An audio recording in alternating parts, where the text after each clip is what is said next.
আজকে আমি ছুঁচ সুতো আর পুঁথি দিয়ে লেস বানানো দেখাবো। হ্যালো বন্ধুরা, আমার চ্যানেল সুতোতে আপনাদের সকলকে স্বাগত জানিয়ে আজকের ভিডিও শুরু করছি। এটার জন্য এরকম দুরকম ধরনের পুঁথি নিয়েছি, সুতো নিয়েছি। এমনি আমি রিলের সুতো নিয়েছি, আর এক ধরনের লাইলন টাইপের সুতো হয়, ওগুলো অনেক মজবুত হয়। এইগুলো সিনথেটিক সুতোই, এগুলো মজবুত, কিন্তু তার থেকেও মজবুত হয়। ওইগুলো ইউজ করলে বেশি ভালো হবে। শুরু করছি। এটা আমি এখানে প্রথমে এইভাবে এটাকে জয়েন্ট করে নিচ্ছি। জয়েন্ট করার পর এখানে আমি এই পুঁথিগুলোকে ঢোকাচ্ছি। প্রথমে একটা ছোট পুঁথি, তারপর এই গোল্ডেন কালারে, তারপর আবার এই সাদা, এইভাবে ঢোকালাম।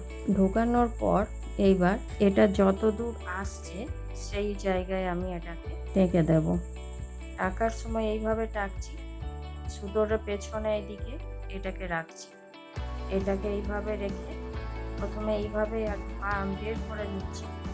একবার টেকে দিলাম, তারপর এটা মজবুত করার জন্য আর একবার আমি এখানে এইভাবে টেকে দিলাম। এরপর আমি এটা যাতে মজবুত হয় সেই জন্য এটার উপরেও আমি আরও পুঁথি লাগাবো। ফার্স্টের পুঁথিটার উপরে আমি ছুঁচটা পার করে দিলাম। তারপর আমি এবারে এই পুঁথিগুলো, তিনটে পুঁথি আমি এখানে ঢোকাবো। এইভাবে তিনটে পুঁথি ঢোকালাম। তিনটে পুঁথি ঢোকানোর পর এটা আমি এই যে ফার্স্টের যে পুঁথিটা আছে সেটার ভেতর দিয়ে এটাকে পার করে দিলাম এইভাবে। এবার এটাকে মজবুত করার জন্য এইটাকে এখানে অ্যাটাচ করে দিতে হবে।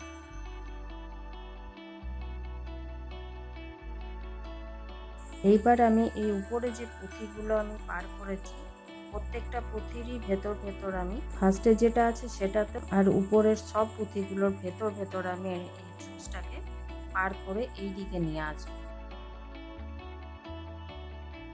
এইভাবে ভেতর পার করে দিলে এটা মজবুত হয়ে যাবে, এটা আর নড়বে না। এইভাবে সব পুঁথিগুলোকে আমি পার করে দিলাম। দিয়ে এইখানে আবার আমি এটাকে এর সঙ্গে আর একবার এইভাবে অ্যান্টি ক্লক ঘুরিয়ে এটাকে মজবুত করে দিচ্ছি। তারপর আবার যেমন প্রথমে তিনটে পুঁথি ঢুকিয়েছিলাম সেইভাবেই ঢুকাবো। এইভাবে সেম জিনিস তিনটে পুঁথি এখানে ঢুকালাম যেমন এটাই ঢুকিয়েছিলাম। তারপর এই তিনটে যতটা জায়গা লাগে অতটা জায়গায় দিয়ে সেইখানে এটাকে আটকে দিচ্ছি।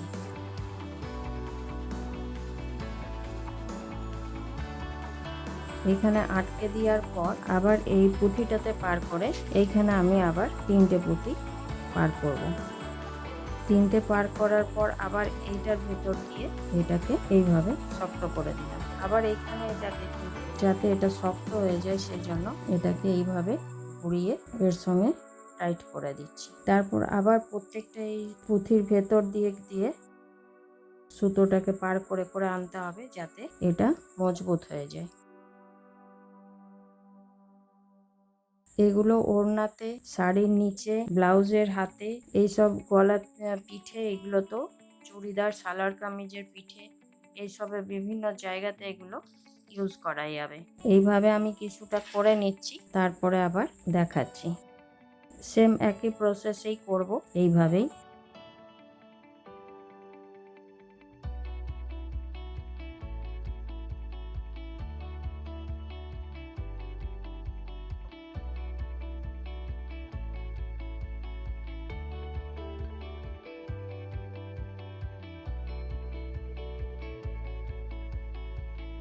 এই যে এইভাবে তৈরি হচ্ছে। এইভাবে আমি কিছুটা করে নিচ্ছি, তারপর দেখাচ্ছি। এইভাবে আমি এতটা কমপ্লিট করলাম। বন্ধুরা, আপনাদের আমার এই ভিডিও কেমন লাগলো? আশা করি ভালো লেগেছে। যদি ভালো লাগে অবশ্যই লাইক করবেন, শেয়ার করবেন, আর চ্যানেলটিকে অবশ্যই সাবস্ক্রাইব করবেন।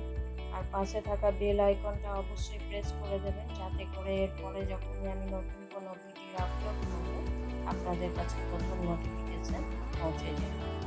ধন্যবাদ।